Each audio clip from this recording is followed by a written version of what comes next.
কোনো মুসলমান যদি মজবুরি অবস্থায় জয় শ্রীরাম বলে ফেলে বা কুফরি শিরকি কাজ করে ফেলে, তাহলে তার বিধান কি?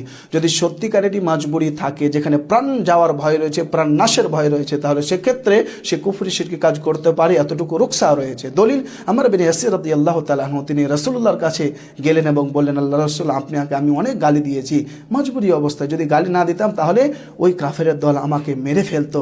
রাসূলুল্লাহ বললেন, তোমার ঈমান তখন কেমন ছিল?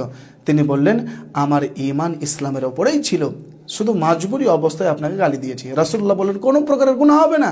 যদি এই ধরনের মজবুরির সম্মুখীন আবারও কখনো হও, তাহলে তুমি আবারও এই ধরনের পদক্ষেপ নিতে পারো, কোনো গুনাহ হবে না। আল্লাহ তাআলা কোরআন মাজিদের আয়াত নাজিল করে দিলেন, সূরা নাহল 16 নম্বর সূরা আয়াত নম্বর 106, মান কাফারা বিল্লাহি মিন বাদি ঈমানিহি ইল্লা মান উকরিহা ওয়া কলবুহু মুতমাইন্নুম বিল ঈমান। যে ব্যক্তি মজবুরি অবস্থাতে, ঈমান আছে, একবারে পাক্কা ঈমান রয়েছে, কিন্তু মজবুরি অবস্থাতে এই ধরনের কুফরি কাজ করেছে, শিরকি কাজ করেছে, তাহলে তার কোনো গুনাহ হবে না।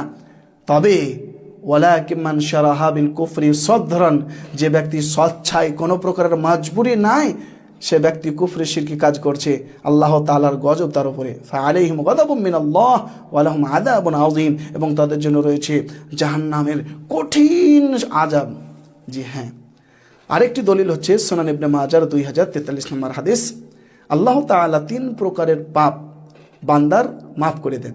তার মধ্যে অন্যতম হচ্ছে অমান উস্তুকরিহা, যে ব্যক্তিকে মজবুর করা হয় কোনো পাপ করার জন্যে, যেমন স্ত্রীকে তালাক দেওয়া হোক, শিরকি কুফরি কাজ করার ক্ষেত্রে হোক, মজবুর করেছে, সেই জন্য এ কাজটি করেছে, না করলে তার জান চলে যাবে, তো এই পাপ আল্লাহ তাআলা লিখবেন না। এ কথা লেখা রয়েছে মিশকাত শরীফের 2 নম্বর খণ্ডের 585 নম্বর পৃষ্ঠাতে, একই কথা বলা রয়েছে।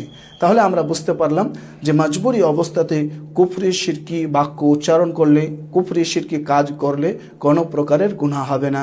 বর্তমান সময়ে এই আলোচনার অত্যন্ত গুরুত্ব রয়েছে, প্রয়োজন রয়েছে, ওই জন্য এই আলোচনাটি করলাম। বেশি বেশি করে শেয়ার করুন, নিজে শুনুন, অপরকে শোনার সুযোগ করে দিন।